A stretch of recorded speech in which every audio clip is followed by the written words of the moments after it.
Welcome to Donmar TV News Channel. Kampanteng bababa sa pwesto si Pangulong Rodrigo Duterte dahil natupad niya ang lahat ng kanyang pangako sa mamamayang Pilipino.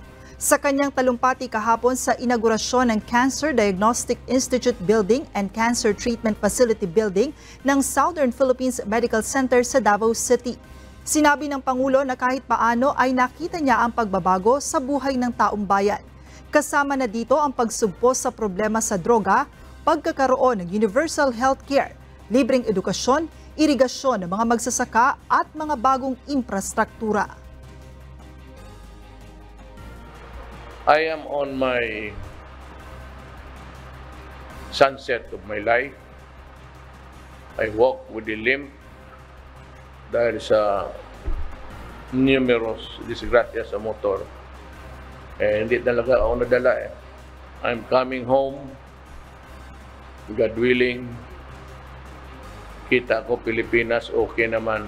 And lahat ng sinabi ko sa tao gagawin ko, just the number of my fingers. Siguro mag-abot ng... Bilang elected chairman at itinalagang standard bearer ng Partido ng Demokratikong Reforma, sinabi ni Presidential Candidate Senator Panfilo Lacson na dapat ay bahagi siya ng mahalagang desisyon ng partido, tulad na lamang ng pag-endorso ng kanilang alyansa sa iba't ibang lugar. Kaya naman ang abisuhan ng presidente ng partido na si dating House Speaker Pantaleon Alvarez na may ibang presidential candidate na i-endorso ang kanilang alyansa sa Davao del Norte ay nagpasya na ang senador na magbitiw bilang chairman at miyembro ng partido. Considering that it is at the behest of these top-tier officials that I was recruited as a party member and a standard bearer and thereafter elected as its chairman, I believe it is only decent and proper, consistent with my time-honored, uncompromising principles to make this decision. At dahil nagbitiw na sa partido, isa na ngayong independent candidate si Lacson. Sa kabila ng pangyayari, nanindigan ito na hindi niya iaatras ang kanyang kandidatura sa pagkapangulo sa darating na eleksyon. Wala rin umano siyang sama ng loob sa kanyang mga dating kapartido. Sa isang press conference ni Davao del Norte 1st District Representative Pantaleon Alvarez ay inanunsyo nito ang endorsement sa kandidatura ni Vice President Leni Robredo. Aminin ko, nagkikritik din ako kay Vice President. Marami rin ako nasabi dito maganda at humihingi ako ng tawad mo. Para sa akin, personal, bakit nakapagpasya akong sumuporta kay Leni Robredo? Ito yun. Ang unang laban na sinabihan ko noong dekada 80. Nasa Ateneo Law School ako noon.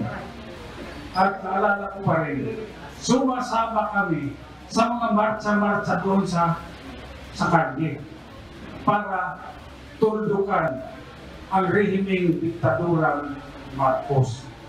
Kaya para sa akin, gusto ko lang tuloy yung laban, yung unang laban na sinabihan ko, itutuloy ko sa pangalawang laban na ito, Marcos versus Leni.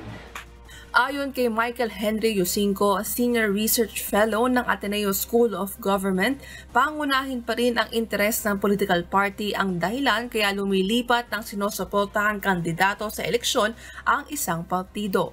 Maaaring hindi na ibibigay ng isang kandidato ang nararapat na suporta o trabaho sa kanyang partido o kaya naman ang mismong partido na ang may problema na walang kakayanan na maipanalo ang kanyang kandidato. Ito anya ang konsepto ng transactional politics o isang uri ng give and take politics.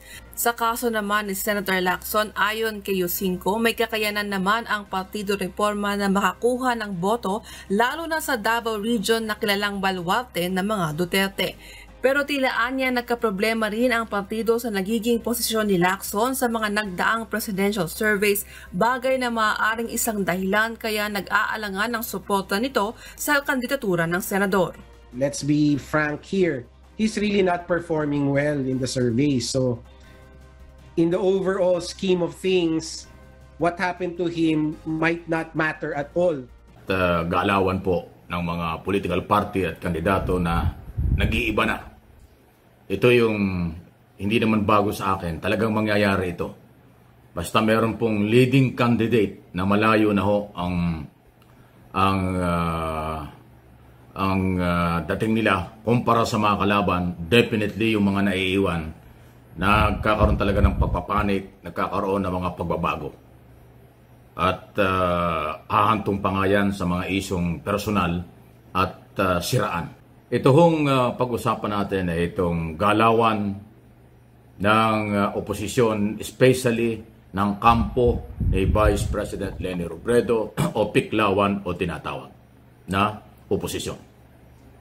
Ito nga ay matapos po na sumama sa kanya si dating Speaker Pantaleon Bebot Alvarez na presidente ng Partido Reforma. Matapos niyang iwan si Ping Lacson, sumama bigla dito kay Leni. At ngayon, ang sinasabi niya dadalawa na lang daw po ang magkalaban, Marcos at Leni Robredo. So ano ba inyong masasabi dyan? Maaaring sabihin lang dadalawa silang magkalaban dahil number 2 si Leni, pero napakalayo po.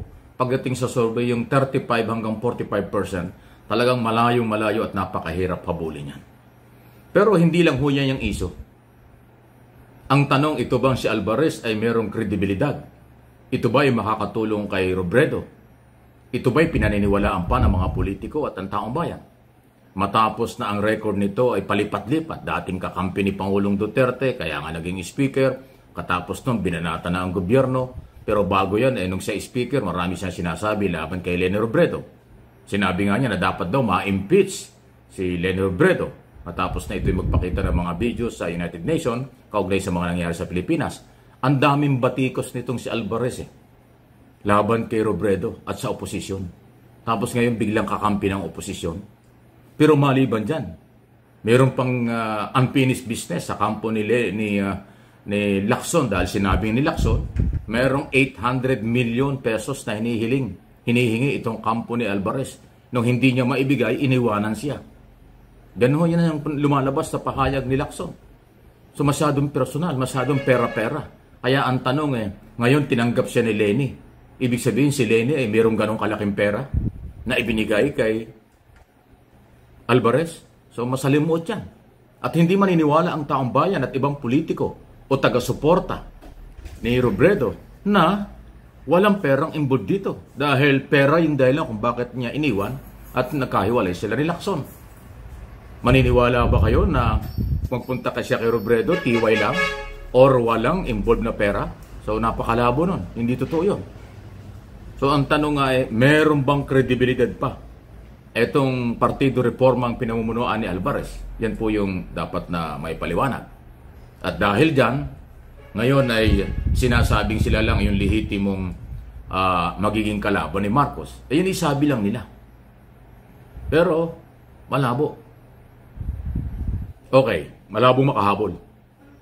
Ibang isyo ay ito hanggang ngayon ay hindi pa rin po mawala yung may kaugnayan sa pwede raw magpalit ng Vice President candidate si Robredo. Pwede raw mawala si Kiko Pangilinan. Baka daw pumasok si Tito Soto. Kasi yung Tito Soto hindi pa rin tapos yung isyo na maaaring lumipat ng ibang kandidato o lumipat ng ibang partido. Although ang sinasabi niya ay hindi niya iiwan si Lacson. Pero sa politika, anything can happen. Ibig sabihin, kahit anong araw, oras, pwede hong magkaroon ng mga pagbabago. Okay? So, yun po yung ating sinasabi dito. At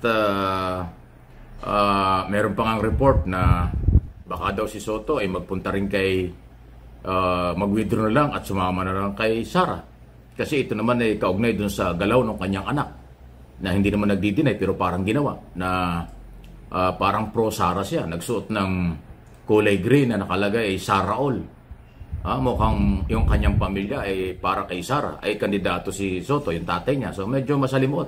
Kaya sabi ko nga sa inyo, marami hong rigodon, marami mga pagbabago. At yan ay sa side ng mga oposisyon. Kasi nga, panic mode na sila Nakakagulo na sila. Hindi nila malaman kung anong gagawin. Kasi nga napakalayo ng kanilang hahabulin.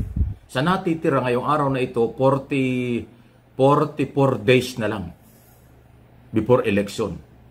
Ay sa layo ng gap, sa layo ng pagitan between BBM Sara, presidential at vice presidential, laban sa mga katunggali, mahihirapan.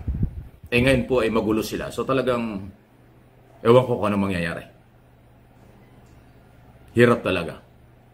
Kaya nga, sa tingin ko, ginagawa lahat ng oposisyon, kahit na nga personal na paninira, personal na intriga, at kung ano-ano, laban ho sa administration candidate.